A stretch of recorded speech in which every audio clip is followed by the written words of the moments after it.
Welcome back to the channel, guys. We are back in Kaju Garage. Why? Because it's a tornado watch. Why not smoke a pipe? Anyway, I have been wanting to get to the blends that Piper Ken sent me. And with just craziness and everything, this is the first time I've been able to do that. So I thought, what better one of those to try than Almost Heaven. I have a special place in my heart for West Virginia. I went to school there up in Wheeling, and I know Ken, he lives down close to Charleston. Man, this smells good. And every time I drive through there, although I'm not a fan of the tolls on 64 anymore, they didn't exist when I was there, but anyway, yeah, it will always have a very special place in my heart. So there is no, and Ken, you know, feel free to comment on this, buddy. There's no stuff you can find about Almost Heaven. It's from the Squire tobacconist in Charleston, West Virginia. So I'm gonna just kind of do a blind sniff and blind taste testing. So it smells very Captain Black 1Q-esque. And I will kind of show you guys the cut in there. You got some Black Cavendish, early in Virginia.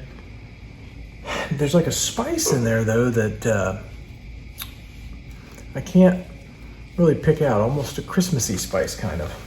I'm going to try this in a pipe that I have not had in a long time, and this is my Pegasus Pipes Paul Morta. I typically reserve this for English blends, so this may or may not give me a bit of a Latakia ghost, but we will roll with it nonetheless. So, just gonna pack a little bit up here and we'll give you my thoughts. If you guys have not heard of Piper Ken, he's a great guy. I know I've said this about him in the past. Salt of the earth, man, loves his family dearly. It is very apparent in his videos. And give him a look. He does some pretty cool stuff. So.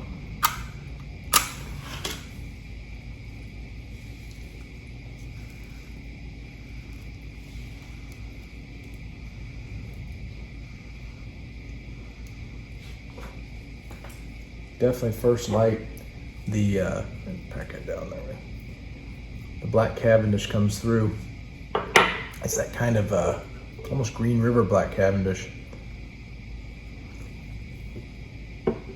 Fairly sweet indeed.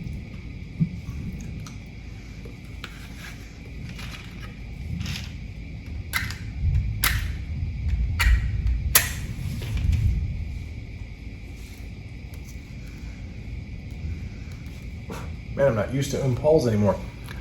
Flame gets really close to your whiskers.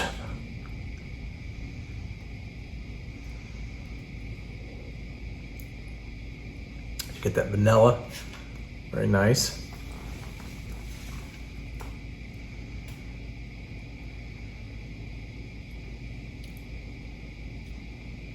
A little caramel note.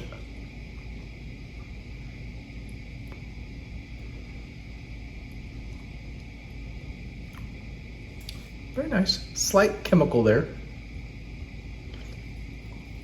I'm always honest in my reviews. Even the blends I love, which are the Kaju blends, they can be a little chemical at times.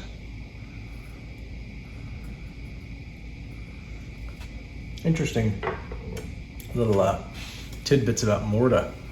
If you guys watched my Meerschaum experience, Morta, just thinking about it while I'm sitting here,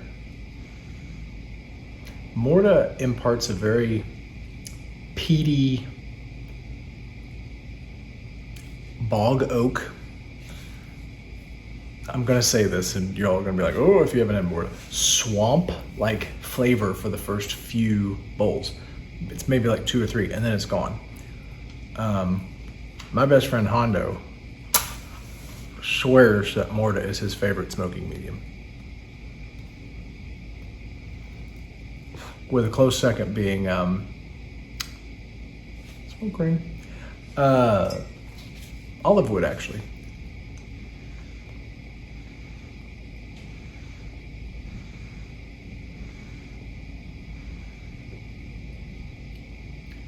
So if you freight train a little bit, it loses a little of the flavor. It gets a little burnt out, but we'll smoke this down to the final third and come back to you with my thoughts on Almost Heaven.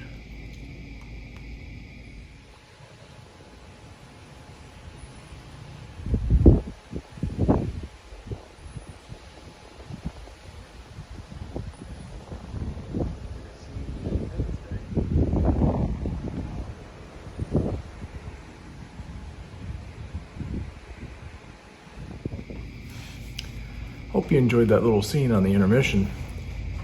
Yeah, that was coming at my house. And it's over top right now. So I'm gonna make this a little short and sweet because there is a possibility I need to go to the basement right now. I am fairly certain this is 1Q. If it is tweaked, I was getting a little bit of a cinnamon note throughout it. Now that we're coming down to the final third, I do get some nice burley notes, which I enjoy. But overall, I like it. I will keep it. Mrs. Paladin, when she came out and we filmed that together, she said she loved the room note. So A for me. Nicotine is mild, non-existent. So no tongue bite at all. I freight trained it a little bit. So if you do freight train it too much, it will get a little ashy, come burnt out, or you won't taste much. But all right, until next time, we'll see you soon. I won't get in the basement.